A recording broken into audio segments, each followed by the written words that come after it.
You would be lying if you said you did not get fascinated by Wild Wild West or by Clint Eastwood. I mean, who doesn't love those movies, man? You had gunshots firing, you had cowboys, you had those gunslingers, you had those fancy looking bars, you had those beer overflowing, a different vibe. I'm 100% convinced that you're lying when you say that you never got fascinated by this stuff. I was, of course. Thanks to Hollywood and Clint Eastwood, we got our fair share of understanding of what the Wild Wild West looked like. Let's backtrack. The Wild Wild West is an era during the 1800s where a certain number of outlaws, people who had a common purpose, came together. Let's not talk about what the purpose was, because it was not always the right purpose that they had. It could be expansion, it could be greed, it could be a lot of things. If you had ever been a part of a studio tour, like a Hollywood studio, like any of the big Hollywood studios, you would have had an idea of how these people stage fights and robberies and gunshots being fired just to entertain. It's an act put together by these studios for you to entertain you.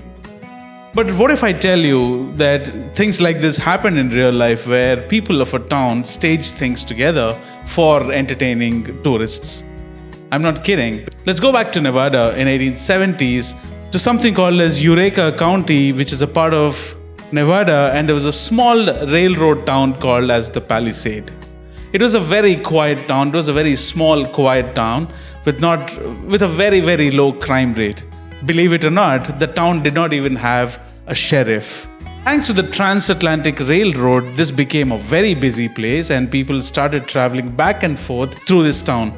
Almost all the passenger trains stopped at Palisade. A lengthy stop so that people could get down, tourists could get down, stretch it out. Legend also has it that one of the passengers complained to a train conductor how they were disappointed because this town is nothing remotely close to what they had read about Wild Wild West from all the novels that they had read back home in the East.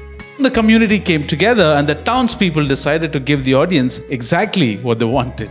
So what would happen when these trains stopped at Palisade station for a lengthy stop was all of the passengers would get down to grab a snack or to just stretch it out or to stroll on the platform.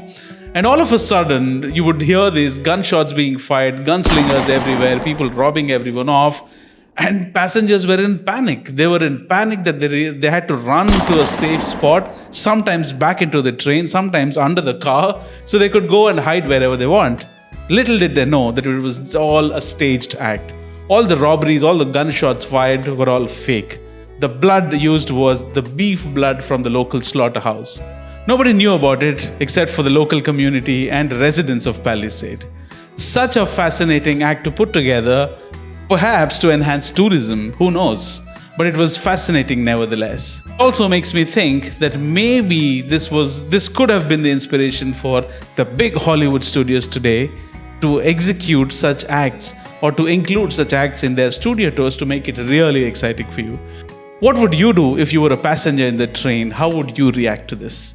Please share your comments and I'll see you again with another interesting video very soon. My name is Casey. Until then, ciao.